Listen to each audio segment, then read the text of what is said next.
శ్రీ గురుభ్యో నమః. ధనుసు రాశిలో జన్మించిన జాతకులకు 2025 జూన్ 21వ తేదీ ఉదయం నుంచి 30వ తేదీ సోమవారం అర్ధరాత్రి వరకు ఉండేటువంటి జూన్ నెల చివరి 10 రోజుల్లో ఫలితాలు, సూచనలు, సలహాలు క్లుప్తంగా 3 పాయింట్లు తెలియజేయబోతున్నాను.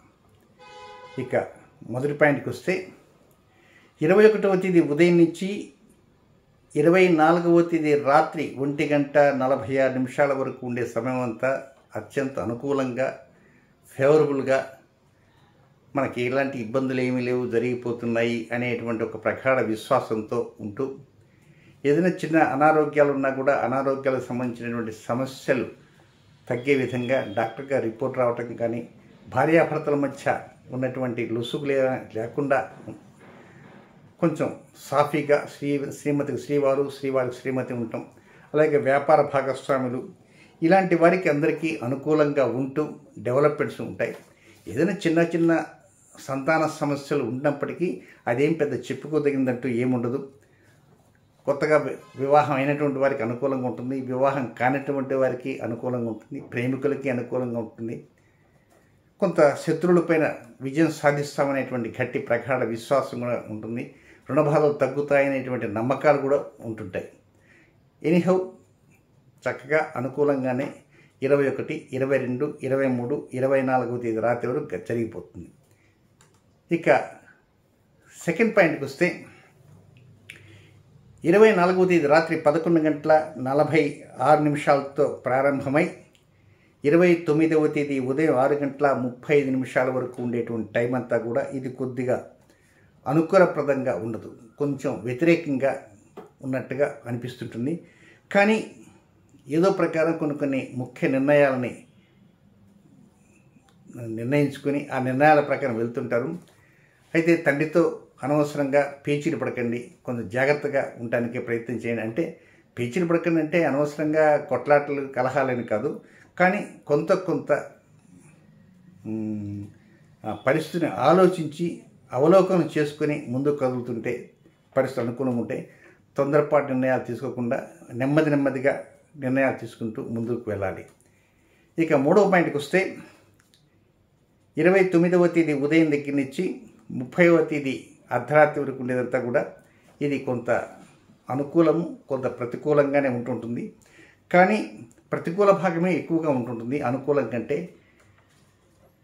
కనుక అనుకూలతలు తక్కువగా ఉంటాయి. ప్రయాణంలో కావచ్చు, డ్రైవింగ్లో కావచ్చు, ఆర్థిక లావాదేవీలో కావచ్చు, షేర్ మార్కెట్ విషయంలో కావచ్చు.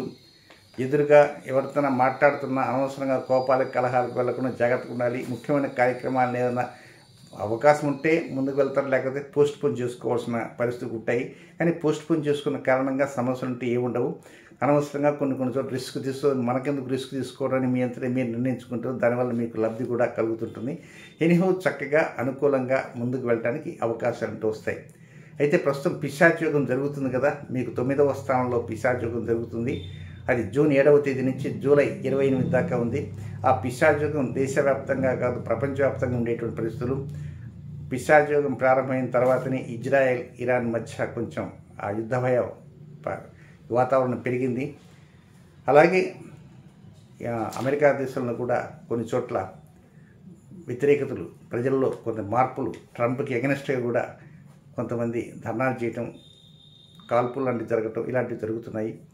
ఏదేమైనా కొంత ప్రపంచవ్యాప్తంగా అశాంతి వాతావరణం ఎక్కువగా ఉంది. కనుక 24వ తేదీ మంగళవారం ఆ రోజున కర్పూరం వాసన చూడటానికి ప్రయత్నం అంటూ చేయండి. ఇకపోతే ధనుస్సు రాశిలో జన్మించిన జాతకులకి నక్షత్రం వైజ్ కొంత వ్యతిరేక సమయాలు ఉన్నాయి కనుక ఆ సమయాలు నేను తెలియజేస్తాను. మూలా నక్షత్రంలో జన్మించినటువంటి జాతకులకి 26వ తేదీ గురువారం ఉదయం 8:46 ప్రారంభమై 27వ తేదీ శనివారం ఉదయం 7:22 వరకు అనుకూలం కాదు. తిరిగి మరొకసారి చెప్తాను ఈ టైము, నేనే కన్ఫ్యూజ్ అయినాను. మూలా నక్షత్రం జాతకులకి 26వ తేదీ గురువారం ఉదయం 8:46 ప్రారంభమై 27వ తేదీ శనివారం ఉదయం 7:22 వరకు అనుకూలమైన సమయం కాదు. కానీ ఆ తర్వాత కూడా 29వ తేదీ ఉదయం 6:35 వరకు కూడా అనుకూల సమయం కాదు. టోటల్గా చెప్పాలంటే 26వ తేదీ గురువారం ఉదయం 8:46 నుంచి 29వ తేదీ ఉదయం 6:35 దాకా వ్యతిరేక సమయం కనుక రొటీన్ కార్యక్రమం చేసుకోవచ్చు. నెక్స్ట్ నక్షత్రం పూర్వాషాఢ. ఈ పూర్వాషాఢ నక్షత్ర జాతకులకి 27వ తేదీ ఉదయం 7:22 మొదలై 29వ తేదీ ఉదయం 6:35 వరకు వారికి అనుకూలమైన సమయం కాదు. ఇకపోతే ఉత్తరాషాఢ నక్షత్ర 1వ పాదంలో జన్మించినటువంటి జాతకులకి వారికి 26వ తేదీ మిడ్నైట్ 1:40 నుంచి 29వ తేదీ ఉదయం 6:35 వరకు వారికి కూడా అనుకూల సమయం కాదు. ఏదేమైనా కొంత భగవంతుని ప్రార్థన చేస్తూ మంచి స్థితిగతులు రావాలని, మీ మనసే మీకు మేలైనటువంటి లబ్ధినివ్వాలని, మీ మనసే మీకు మంచి మిత్రుడిగా ఉండాలని, శత్రువుగా ఉండకూడదని కోరుకుంటూ ప్రతినిత్యం కూడా మీ ఇష్టదైవాన్ని ప్రార్థన చేయండి. ఎంచేతనంటే ఈ మనసు అనేది ఒక్కొక్కసారి మనకు హింట్ ఇస్తుంటుంది, కానీ హింట్ ఇచ్చినా కూడా దాన్ని ఖాతరు చెయ్యం. ఎప్పుడు చెప్పి ఆలోచన చేసేది కదా అనుకుంటారు. కానీ ఒక్కోసారి ఆ హింట్ ఇచ్చేటప్పుడు చాలా జాగ్రత్తగా ఆ హింట్ని అర్థం చేసుకోవాలి. ఫర్ ఎగ్జాంపుల్ ఒక చిన్న ఉదాహరణ, ఏ బోయింగ్ యాక్సిడెంట్ జరిగింది కదా, ఫ్లైట్ యాక్సిడెంట్. దాంట్లో ఒక వ్యక్తి ఢిల్లీలో ఆ ఫ్లైట్ ఎక్కి అహ్మదాబాద్ దిగుతాడు. అతను లండన్ వెళ్ళాల్సిన వ్యక్తి. కానీ ఢిల్లీ నుంచి అహ్మదాబాద్ దాకా ఉన్నటువంటి ఆ 1.5 hours జర్నీలో అతను కొంచెం ఇబ్బంది ఫీల్ అయ్యాడు.